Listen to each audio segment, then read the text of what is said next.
പത്രങ്ങളിൽ പ്രിന്റ് ചെയ്തു വന്നതാണ് രോഗം മൂലം മരിക്കുന്നതിനേക്കാൾ മരുന്ന് കഴിച്ച് മരിക്കുന്ന ആളുകളുടെ എണ്ണം കൂടുതലാണ്. രോഗം കാരണത്താലല്ല ആളുകൾ മരിക്കുന്നത്, പലപ്പോഴും മരുന്ന് കാരണത്താലാണ് നമ്മളിൽ പലരും നേരത്തെ മരിക്കേണ്ടി വരുന്നത്. ഇതെന്റെ യുവാക്കൾ പഠിക്കട്ടെ. രോഗം വരണോ രോഗം വരാതിരിക്കണോ എന്ന് അവർ ചിന്തിക്കട്ടെ, തീരുമാനിക്കട്ടെ. രോഗം വന്നിട്ട് ആളുകൾ മരിക്കുന്നതിനേക്കാൾ എങ്ങനെ ആൾ മരിക്കണത്? മരുന്ന് കുടിച്ചിട്ട്. എന്റെ അഭിപ്രായമാണോ? അല്ല. ലോകം തന്നെ ബഹുമാനിക്കുന്ന ഇന്ത്യയിലെ പ്രഗത്ഭനായ ഒരു ഡോക്ടർ പറഞ്ഞതാണോ? അത് രേഖയാണ്. എന്താ പറഞ്ഞത്? രോഗം പിടികൂടിയിട്ട് മരിക്കുന്നതിനേക്കാൾ രോഗവർദ്ധനവല്ല ആളുകളെ മരിപ്പിക്കുന്നത്. ഇത് വളരെ പ്രശസ്തമായി ഞാനത് ഫോട്ടോ എടുത്ത് കൊണ്ടുവന്നിട്ടുണ്ട്. ഞാൻ സദസ്സിലെവിടെയും കാണിക്കാറൊന്നുമില്ലെങ്കിലും നിങ്ങളിൽ കാണാത്തവരുണ്ടെങ്കിൽ അങ്ങനെയൊക്കെ പറഞ്ഞിട്ടുണ്ടോ എന്ന് നിങ്ങൾക്ക് സംശയം ഉണ്ടെങ്കിൽ നിങ്ങളിൽ ആളുകൾക്ക് കാണാൻ വേണ്ടി ഞാനിത് കൊണ്ടുവന്നിട്ടുണ്ട്. മനസ്സിലാക്കണം പ്രിയപ്പെട്ടവരെ, നിങ്ങൾ മനസ്സിലാക്കേണ്ട വിഷയമാണ്. രോഗം പിടികൂടിയിട്ട് മരിക്കുന്നതിനേക്കാൾ ആളുകൾ മരിക്കുന്നത് മരുന്ന് കുടിച്ചിട്ട്. മരുന്ന് വേണോ വേണ്ടേ? മരുന്നില്ലാത്ത ജീവിതം വേണോ വേണ്ടേ? നിങ്ങൾ ചിന്തിക്കണം. മരുന്നില്ലാത്ത ജീവിതം വേണോ വേണ്ടേ എന്ന് നിങ്ങൾ ചിന്തിക്കണം പ്രിയപ്പെട്ടവരെ. നിങ്ങൾ ചിന്തിക്കണം. നിസ്സാര കാര്യമല്ല.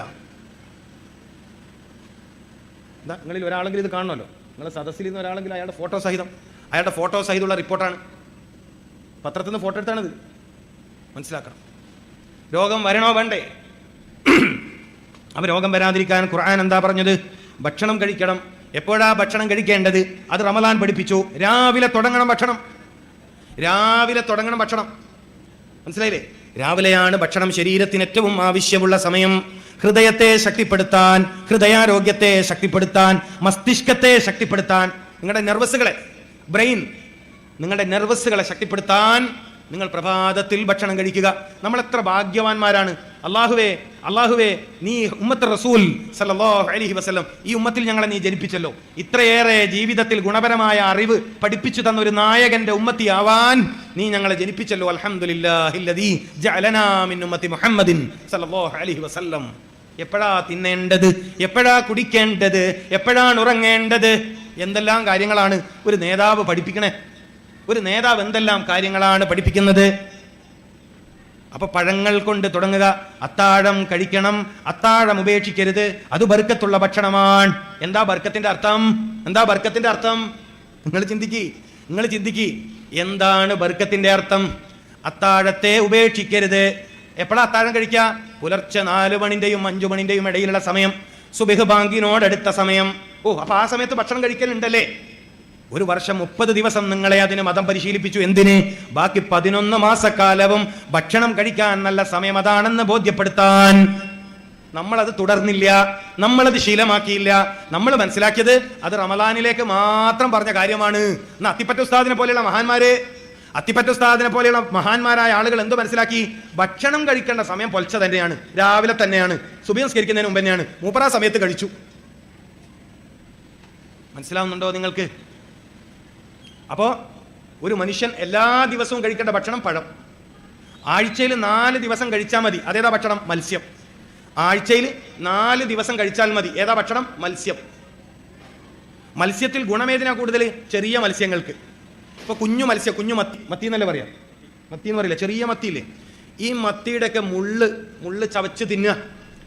പണ്ടുള്ള ആൾ പറയലുണ്ട്, മെല്ലെ തിന്നാലും മുള്ളും തിന്നാന്ന് പറയലുണ്ട്. ഇവിടെ പറയലുണ്ടോ അത്? ഇല്ല അല്ലേ? നിങ്ങളൊന്നും പറയില്ലല്ലോ. എന്താ? മെല്ലെ തിന്നാൽ മുള്ളും തിന്നാം. അതിൻ്റെ അർത്ഥം എന്താണ്? ഞാൻ നേരത്തെ പറഞ്ഞ മാതിരി മെല്ലെ ചവച്ചരച്ചിട്ടാണ് ഭക്ഷണം കഴിക്കേണ്ടത്. എന്നെങ്കിലേ തടിക്ക് ഗുണം കിട്ടുന്ന മുള്ള് നിനക്ക് തിന്നാൻ പറ്റുമെന്ന് അതിൻ്റെ അർത്ഥം.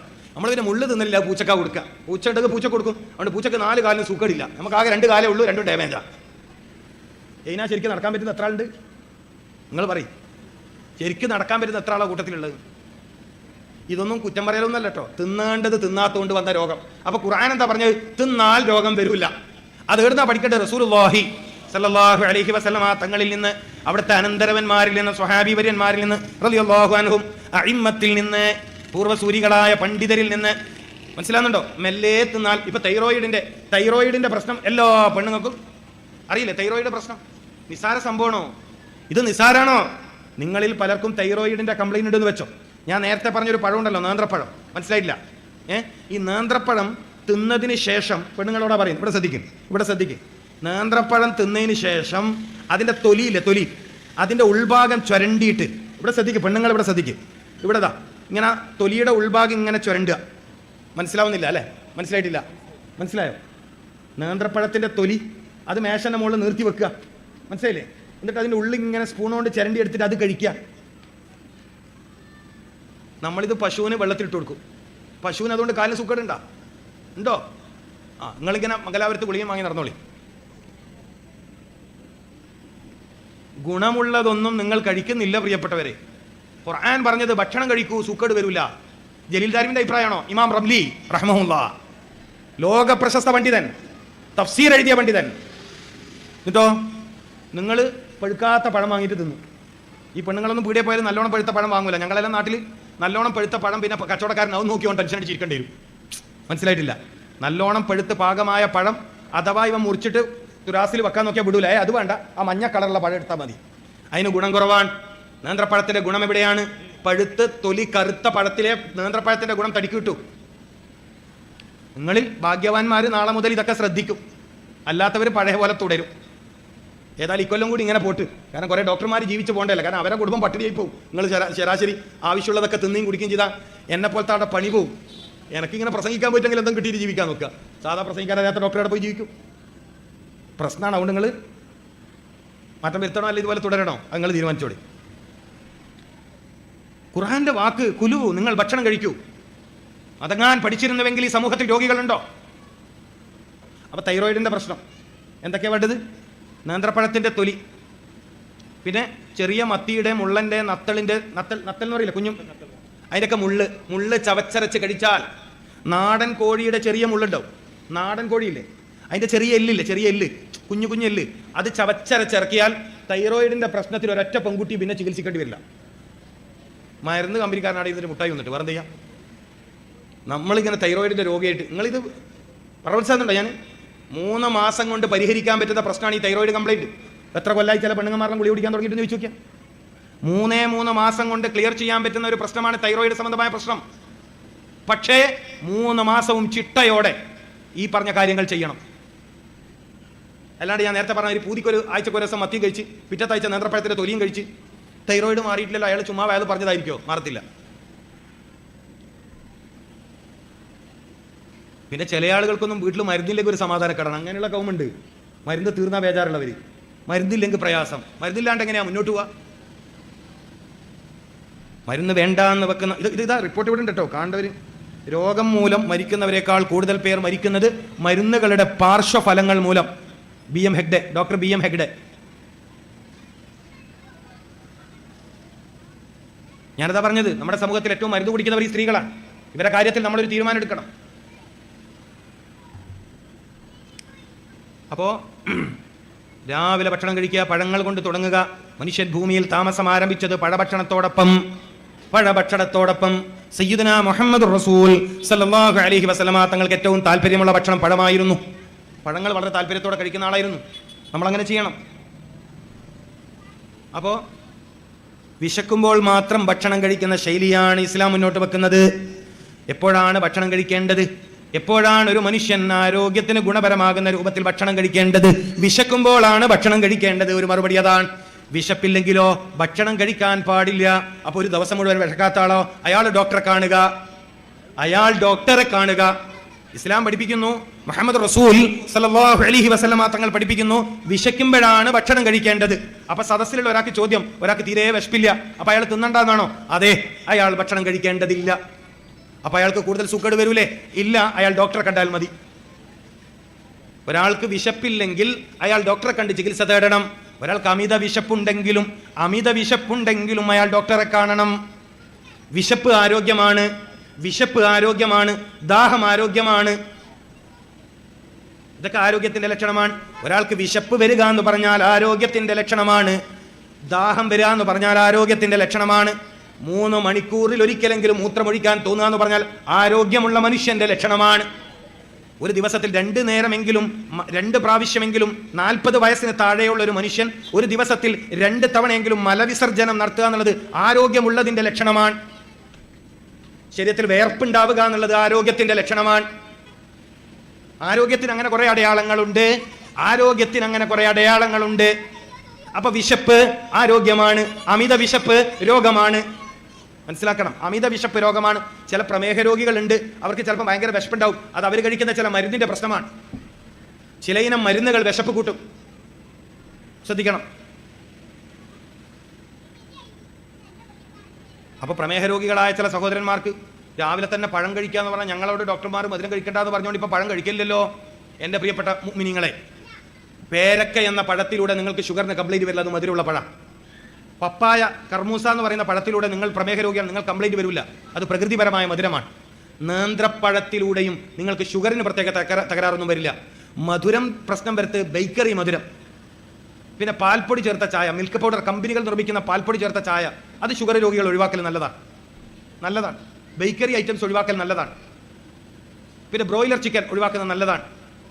പിന്നെ ചെമ്മീൻ, അയക്കൂർ, ആവോലി പോലത്തെ വലിയ കൊഴുപ്പുള്ള സാധനങ്ങൾ ഒഴിവാക്കൽ നല്ലതാണ്. തിരേ പറ്റൂല എന്നല്ല, ഒഴിവാക്കൽ നല്ലതാണ്. അതിലൊക്കെയാണ് ശ്രദ്ധിക്കേണ്ടത്.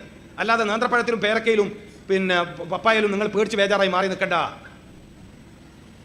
ഞാൻ പഴം കഴിക്കണമെന്ന് പറഞ്ഞപ്പോൾ കുറേ പ്രമേഹ രോഗികൾക്ക് ബേജാറുണ്ടാവേ, അതുകൊണ്ടാണ് ഞാനിത് ഓർമ്മിച്ച് പറഞ്ഞത്. അവർ ശ്രദ്ധിക്കേണ്ട കാര്യം ഇതൊക്കെയാണ്. അള്ളാഹു എല്ലാവരും ആരോഗ്യമുള്ള ജീവിതത്തിലേക്ക് എത്തിച്ചേരട്ടെ. ഞാനിനി ഒരു 5 മിനിറ്റ് കൂടി മാത്രമേ സംസാരിക്കുള്ളൂ, കാരണം എനിക്ക് 11 മണിക്കത്തെ ട്രെയിനിന് പോകണം. നാളെ സുബീക്ക് 5 മണിക്ക് വേറെ സ്ഥലത്ത് പരിപാടിക്ക് പോകേണ്ടതാണ്. അപ്പോൾ 8 മണിക്ക് പ്രസംഗം തുടങ്ങാൻ പറ്റുമെന്ന് കരുതിയിരുന്നു. 2 മണിക്കൂർ പ്രസംഗിക്കണമെന്നാണ് ഞാൻ ആഗ്രഹിച്ചിരുന്നത്, പക്ഷേ അതിന് പറ്റിയില്ല, 8:30 അപ്പോൾ ഒരു 5 മിനിറ്റ് കൂടി പറയും, കാരണം ഇല്ലെങ്കിൽ എൻ്റെ യാത്ര ബുദ്ധിമുട്ടാവും. യാത്ര ബുദ്ധിമുട്ടായാലും നാളത്തെ 2 പരിപാടി പ്രശ്നമാവും. പറഞ്ഞ മനസ്സിലായില്ലേ? അപ്പോൾ കുറച്ച് കാര്യങ്ങൾ നിങ്ങൾക്ക് പഠിക്കാൻ പറ്റുന്ന കുറച്ച് കാര്യം പറഞ്ഞിട്ടുണ്ട്. എല്ലാ കാര്യങ്ങളും ഒറ്റ ദിവസം പഠിക്കാൻ പറ്റില്ലല്ലോ. പിന്നെ എപ്പോഴെങ്കിലും അള്ളാഹു തൗഫീഖ് ചെയ്ത് വരാൻ അവസരം ഉണ്ടെങ്കിൽ അന്ന് ബാക്കി കാര്യം നമുക്ക് പഠിക്കാം. മനസ്സിലായില്ലേ? അപ്പോൾ മാത്രമല്ല, രാത്രി ഉറക്കൊഴിഞ്ഞാൽ പകൽ തീരെ ഉറങ്ങാത്ത ഒരാളാണ് ഞാൻ. എനിക്ക് പകൽ ഉറങ്ങാൻ സമയമില്ല. സാധാരണ നമ്മളെ ബഹുമാനപ്പെട്ട ഉസ്താദുമാർ, വയത് പറയുന്ന ഉസ്താദുമാർ തന്നെ അവർക്ക് പകൽ വിശ്രമമാണ്. എനിക്ക് ആശുപത്രിയിൽ പോയി രോഗികളെ നോക്കണം, കാരണം നാളത്തെ ടോക്കൺ ഇന്നേ അവർ കൊടുത്തു വെച്ചിട്ടുണ്ടാവും. നാളത്തെ ടോക്കൺ ഇന്നേ കൊടുത്ത് വയത് പറയാൻ പോയി എന്ന് പറഞ്ഞാൽ എനിക്ക് പകൽ ഉറങ്ങി ക്ഷീണം മാറ്റാൻ സമയമില്ല. മനസ്സിലാക്കണം. ഞാനിന്ന് ഹോസ്പിറ്റലിൽ നിന്ന് ഇങ്ങോട്ട് വന്നേ. സാധാരണ ഉസ്താദുമാർ പള്ളിയിൽ നിന്നാണ് ഉസ്താദുമാർ വയതിന് വരിക. ഇന്ന് വന്നത് പിന്നെ ഒരു ഉസ്താദ് അല്ലാത്തത് കൊണ്ട് തക്കടില്ല, ഞാൻ വന്നത് ഹോസ്പിറ്റലിൽ നിന്നാണ്. മനസ്സിലാക്കണം. അപ്പോൾ എനിക്ക് പകൽ ജോലി ഉള്ളതുകൊണ്ട് രാത്രി ഉറക്കൊഴിയാൻ കഴിയാണ്ട് ഞാൻ പ്രസംഗം നിർത്തുകയാണ് കേട്ടോ. ഒരു രക്ഷ നിങ്ങൾ വിചാരിക്കേണ്ട വേഗം നിർത്തിയിട്ട് എന്താ പോയെന്ന് വിചാരിക്കരുത്. കാരണം എനിക്ക് മാക്സിമം ഒരു സ്ഥലത്ത് 2 മണിക്കൂറേ പറയാൻ ഒക്കുള്ളൂ. പിന്നെ 11 മണിക്കാണ് ട്രെയിന്. റോഡ് വളരെ പ്രയാസമാണ്, സ്പീഡിൽ വണ്ടി പോകാമെങ്കിൽ നമ്മളെ ഡ്രൈവർ എങ്ങനെ ബുദ്ധിമുട്ടിയിട്ട് ഇവിടെ എത്തിച്ചെന്നറിയും. 8:05 ആകുമ്പോഴത്തേക്ക് മൂപ്പരുടെ എത്തിച്ചു. പക്ഷേ പിന്നെ നമ്മളെല്ലാവരും എത്താനും വൈകി, ഇന്നലെ തുടങ്ങിയതുപോലെ ഇന്നും വൈകും എന്നൊക്കെ കരുതിയിട്ടായിരിക്കും. സാരമില്ല. ഏറ്റവും പ്രധാനപ്പെട്ട ഒരു പോയിന്റ് ഞാൻ നിങ്ങൾക്ക് പറഞ്ഞു തന്നിട്ടുണ്ട്. അതെന്താണ്? ഭക്ഷണം ശ്രദ്ധിച്ചാൽ തന്നെ സർവ്വരോഗത്തിൽ ഇല്ലാണ്ടാക്കാൻ പറ്റും. മുത്തനബി സല്ലല്ലാഹു അലൈഹി വസല്ലമ തങ്ങളോട് റോം ചക്രവർത്തിമാരുടെ ചികിത്സിക്കുന്ന ഡോക്ടർമാർ ഒരു ചോദ്യം ചോദിച്ചു. റോമായിലെ ചക്രവർത്തിമാരെ, രാജാക്കന്മാരെ ചികിത്സിക്കുന്ന പ്രഗത്ഭന്മാരായ ഡോക്ടർമാർ മദീനയിൽ വന്നിട്ട് ചോദിച്ചു, മദീനയിൽ എന്തുകൊണ്ടാണ് സൂക്കേടില്ലാത്തതെന്ന്. ഈ ഒരൊറ്റ പോയിന്റ് പഠിച്ചാൽ മതി, ഇന്നത്തെ വയത് നിങ്ങൾക്ക് മതിയാവും. മദീനയിൽ എന്താ രോഗികളില്ലാത്തത്? മുത്തനബി പറഞ്ഞ മറുപടി, വിശന്നാലേ ഭക്ഷണം കഴിക്കാറുള്ളൂ. വിശന്നാലേ ഭക്ഷണം കഴിക്കാറുള്ളൂ. രണ്ടാമത്തെ മറുപടി, ഭക്ഷണം കഴിച്ചാൽ അവർക്ക് വയറ് നിറയാറില്ല. ഈ 2 കാര്യങ്ങൾ നിങ്ങൾക്ക് ജീവിതത്തിൽ തുടരാൻ പറ്റുമെങ്കിൽ, തുടങ്ങാൻ പറ്റുമെങ്കിൽ, തുടരാന്ന് പറഞ്ഞെങ്കിൽ ഇന്നലെ ചെയ്തല്ലേ നാളെ തുടരുണ്ട്. വിശന്നാൽ മാത്രം ഭക്ഷണം കഴിക്കുക, ഭക്ഷണം കഴിച്ചാൽ വയറ് നിറയരുത്. ഈ ഒരൊറ്റ കാരണം കൊണ്ട് നിങ്ങൾക്ക് ഒരുപാട് രോഗങ്ങളെ ഇല്ലായ്മ ചെയ്യാൻ കഴിയും. അതിൻ്റെ സയൻസ് പറയാൻ ഇപ്പം സമയമില്ല, ഒരു പോയിന്റ് പറഞ്ഞു. അപ്പോൾ വിശക്കുമ്പോഴാണ് ഭക്ഷണം കഴിക്കേണ്ടത്. ഭക്ഷണം കഴിക്കുന്ന സമയത്ത് നിങ്ങൾക്ക് വുളു ഉണ്ടെങ്കിൽ ആ ഭക്ഷണത്തിൻ്റെ ഗുണം നിങ്ങളുടെ ശരീരത്തിൽ ഇരട്ടിക്കും. ഭക്ഷണം കഴിക്കുന്ന സമയത്ത് നിങ്ങൾക്ക് വുളു ഉണ്ടെങ്കിൽ ആ ഭക്ഷണത്തിൻ്റെ ഗുണം നിങ്ങൾക്ക് ഇരട്ടിക്കും. അള്ളാഹു തൗഫീഖ് ചെയ്യട്ടെ. നേരത്തെ പറഞ്ഞതുപോലെ ഭക്ഷണം കഴിക്കുന്ന സമയത്ത് വായ പൂട്ടി വെച്ചാണ് ചവക്കുന്നതെങ്കിൽ ദഹന സംബന്ധമായ പ്രശ്നം നിങ്ങൾക്ക് വരില്ല. അള്ളാഹു തൗഫീഖ് ചെയ്യട്ടെ. ഇനിയും ഒരുപാട് കാര്യങ്ങൾ ഭക്ഷണവുമായി ബന്ധപ്പെട്ട് ഇസ്ലാമിക ചരിത്രത്തിൽ ഒരു കിതാബ് തന്നെ ഉണ്ട്, ആദാബുൽ അഖിൽ. ആ കിതാബിൻ്റെ പേര് ആദാബുൽ അഖിൽ, ഭക്ഷണ മര്യാദ. മനസ്സിലാക്കണം. മഹാനായ മർഹൂം രാമന്തളി തങ്ങൾ, അള്ളാഹു ഖബർ വിശാലമാക്കി കൊടുക്കട്ടെ. 2 വർഷം മുമ്പ് വഫായി പോയ രാമന്തളി തങ്ങൾ എന്ന് പറയുന്ന ഒരു വലിയ തങ്ങളുണ്ട്. രാമന്തളി, കണ്ണൂർ ജില്ലയിലെ രാമന്തളി, പയ്യന്നൂരിൻ്റെ അടുത്ത്. മഹാനായ പണ്ഡിതൻ, അള്ളാഹുയുടെ ദർജ വർദ്ധിപ്പിച്ചു കൊടുക്കട്ടെ. അദ്ദേഹത്തിൻ്റെ പിതാവ് രചിച്ച കിതാബാണ് ആദാബുൽ അഖിൽ. അദ്ദേഹത്തിൻ്റെ പിതാവ് അദ്ദേഹത്തിന് സമാനമായി കൊടുത്ത കിതാബാണ്. ഒരു തവണ മിനായിൽ വെച്ച് ഇങ്ങനെ ആരോഗ്യ സംബന്ധമായ വിഷയത്തിൽ പ്രസംഗിക്കുന്നവർ പ്രസംഗിച്ചപ്പോൾ എന്നോട് വളരെ സന്തോഷപൂർവ്വം പറഞ്ഞു, ഈ ഭക്ഷണത്തിൻ്റെ കാര്യത്തെക്കുറിച്ച് എഴുതിയൊരു കിതാബ് എൻ്റെ കയ്യിലുണ്ട്, അതിൻ്റെ പേര് ആദാബുൽ അഖിൽ. വിശന്നാൽ മാത്രം ഭക്ഷണം കഴിക്കുക, ഭക്ഷണം കഴിച്ചാൽ വയറ് നിറയാതിരിക്കുക. അതുകൊണ്ട് മദീനയിൽ രോഗികളില്ലാണ്ടായെന്ന് മുഹമ്മദ് റസൂൽ. നിസ്സാര കാര്യമാണോ? ജീവിക്കാൻ ആഗ്രഹമുണ്ടെങ്കിൽ, ഒരുപാട് കാലം ജീവിക്കണമെന്ന് നിങ്ങൾക്ക് ആഗ്രഹമുണ്ടെങ്കിൽ, മാരകമായ രോഗം പിടികൂടരുത് എന്ന് നിങ്ങൾക്ക് ആഗ്രഹമുണ്ടെങ്കിൽ, രോഗം പിടികൂടിയതിൻ്റെ പേരിൽ മരുന്ന് കഴിച്ചിട്ട് കൂടുതൽ മാരകമായ രോഗാവസ്ഥയിലേക്ക് എത്തരുത് എന്ന് നിങ്ങൾക്ക് കൊതിയുണ്ടെങ്കിൽ ദയവ് ചെയ്ത് ഭക്ഷണത്തിന്റെ കാര്യം ശ്രദ്ധിക്കണം. രോഗം വരാതിരിക്കാൻ ഖുർആൻ പറഞ്ഞ പ്രതിരോധം എന്ത്? നീ ഭക്ഷണം കഴിക്കുക. എത്ര നല്ല മറുപടിയാണിത്. എന്താണ് കഴിക്കേണ്ടത്? ശരീരത്തിന് ഗുണമുള്ളത് കണ്ടെത്തിയിട്ട് കഴിക്കണം. ഉഷ്ണകാലമായാൽ മാമ്പഴം കഴിക്കണം. മൂത്രാശയ രോഗം വരാതിരിക്കാൻ സഹായിക്കും. മെൻസസ് സംബന്ധമായ കംപ്ലൈന്റ് ഉള്ള സ്ത്രീകൾ പപ്പായ പഴുത്തത് കഴിക്കണം, അത് ഗുണം ചെയ്യും. അപ്പൊ എന്താണ് എനിക്ക് ഭക്ഷണം എന്നത് കണ്ടെത്തി കഴിക്കുന്ന ശീലമുണ്ടാവണം. എൻ്റെ ഭക്ഷണം എന്ത് എന്ന് ഓരോ മനുഷ്യനും പ്രത്യേകം കണ്ടെത്തണം. ഗർഭിണിയായിട്ടില്ല, കല്യാണം കഴിഞ്ഞ് കൊല്ലങ്ങൾ കുറയായി, ഔക്കാഡ എന്ന് പറയുന്ന ഒരു പഴമുണ്ട്, ബട്ടർ ഫ്രൂട്ട്, പച്ച കളർ ബട്ടർ ഫ്രൂട്ട്, പ്രസവത്തെ സപ്പോർട്ട് ചെയ്യുന്ന, ഗർഭിണിയാവാൻ സഹായിക്കുന്ന, ഗർഭപാത്രത്തെ ശക്തിപ്പെടുത്തുന്ന പഴമാണ്. അപ്പോൾ ഓരോന്നിലേക്കും ഗുണപരമായ ഭക്ഷണം കഴിച്ചാൽ രോഗമില്ല. അപ്പൊ രോഗം വരാതിരിക്കാൻ ഭക്ഷണം, അപ്പൊ കാഴ്ചശക്തി കുറയാതിരിക്കാൻ ബദാം കഴിക്കുന്നത് നല്ലതാണ്. അപ്പൊ ഓരോന്നിലേക്കും ഭക്ഷണം വളരെ പ്രധാനപ്പെട്ട ഒരു വിഷയമാണ്. അതുകൊണ്ടാണ് ഈ ഭൂമിയിലെ മനുഷ്യന്റെ ഏറ്റവും അടിസ്ഥാനപരമായ 3 കാര്യങ്ങൾ ഏതൊക്കെ? ഒന്ന് ഭക്ഷണം, മറ്റൊന്ന് വസ്ത്രം, മറ്റൊന്ന് പാർപ്പിടം. വീട് നിർമ്മാണത്തിലെ അപാകത കൊണ്ടുവരുന്ന രോഗങ്ങൾ ഒരുപാട് പറയാനുണ്ട്. പ്രസംഗം നിർത്തല്ലേ, പറയാൻ കഴിയില്ല. നിങ്ങൾ നിർമ്മിച്ച വീടിന് സംഭവിച്ച അപാകത കൊണ്ട് നിങ്ങൾക്ക് വരുന്ന രോഗമുണ്ട്, പറയാൻ സമയമില്ല. രോഗങ്ങളെ തടഞ്ഞു നിർത്താൻ വീട്ടുമുറ്റത്ത് നടയേണ്ടുന്ന അത്തി പോലോത്ത മരം, അത്തിപ്പഴത്തിന്റെ മരം,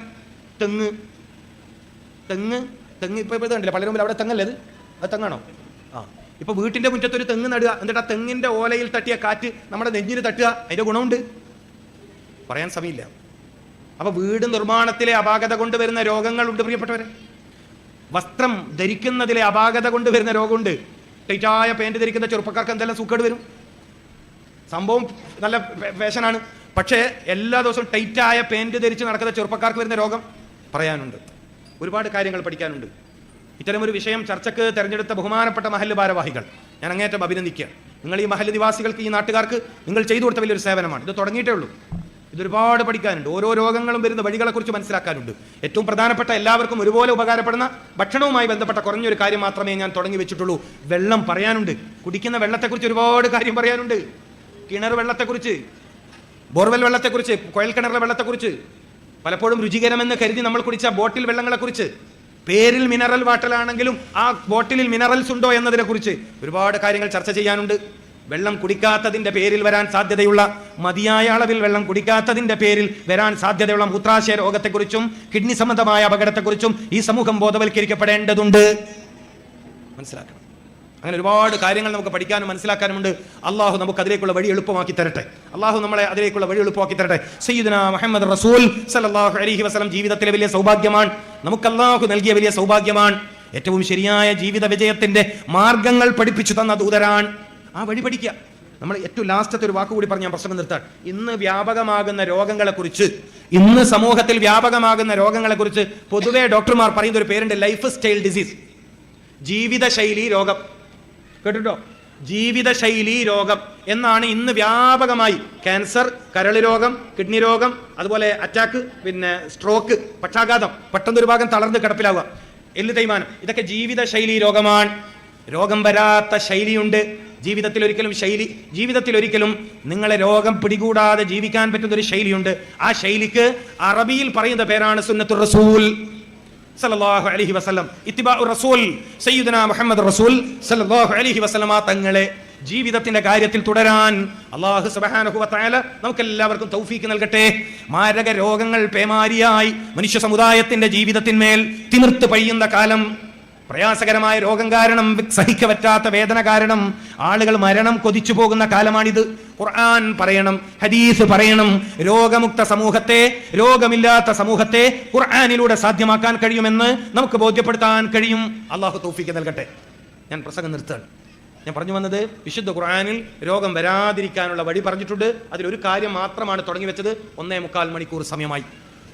ഒരു വിഷയമേ തുടങ്ങി വെച്ചിട്ടേ ഉള്ളൂ. ആ വിഷയം തീർന്നിട്ടില്ല. പലതും പറഞ്ഞിട്ടില്ല. ചിക്കനും തൈരും ഒന്നിച്ച് കഴിച്ചാൽ വരുന്ന അപകടത്തെക്കുറിച്ച് ഞാൻ പറഞ്ഞിട്ടില്ല. ചിക്കൻ ബിരിയാണി കഴിക്കുമ്പോൾ തൈര് കൂട്ടി കഴിച്ചാലുള്ള ബുദ്ധിമുട്ട് ഞാൻ പ്രസംഗിച്ചിട്ടില്ല. സമയമില്ല. അപ്പൊ ഒരു വിഷയം തുടങ്ങി വെച്ചിട്ടേ ഉള്ളൂ. അത്രമേൽ പ്രവിശാലമാണ് വിശുദ്ധ ഖുർആൻ. അതിനെ ആധികരിച്ചുകൊണ്ട് മുഫസ്സിറുകൾ അതിൽ നിന്ന് കണ്ടെത്തിയിട്ട്, ഇമാമിങ്ങൾ അതിൽ നിന്ന് കണ്ടെത്തിയിട്ട്, കേരളത്തിലെ ഉലമാക്കൾ നമുക്ക് പകർന്നു നൽകിയ അറിവുകൾ അത്ര വലുതാണ്. ഇത് തുടങ്ങി വെക്കാനെങ്കിലും ഈ റബീഉൽ അവ്വൽ മാസത്തിൽ നമുക്ക് അള്ളാഹു അവസരം തന്നത് അൽഹംദുലില്ലാഹ് വലിയ ഭാഗ്യമാണ്. അള്ളാഹു ഈ മജ്ലിസിൽ ഈ ഒരുമിച്ച് കൂടിയവരിൽ എന്തെങ്കിലും പ്രയാസമുള്ള രോഗമുള്ളവരുണ്ടെങ്കിൽ അവർക്ക് അള്ളാഹു ശിഫ കൊടുക്കട്ടെ. അള്ളാഹു ഞങ്ങൾ മുഅ്മിനീങ്ങൾ എല്ലാവർക്കും ഈമാൻ ശക്തിപ്പെടുത്തി തരണേ അള്ളാഹ്.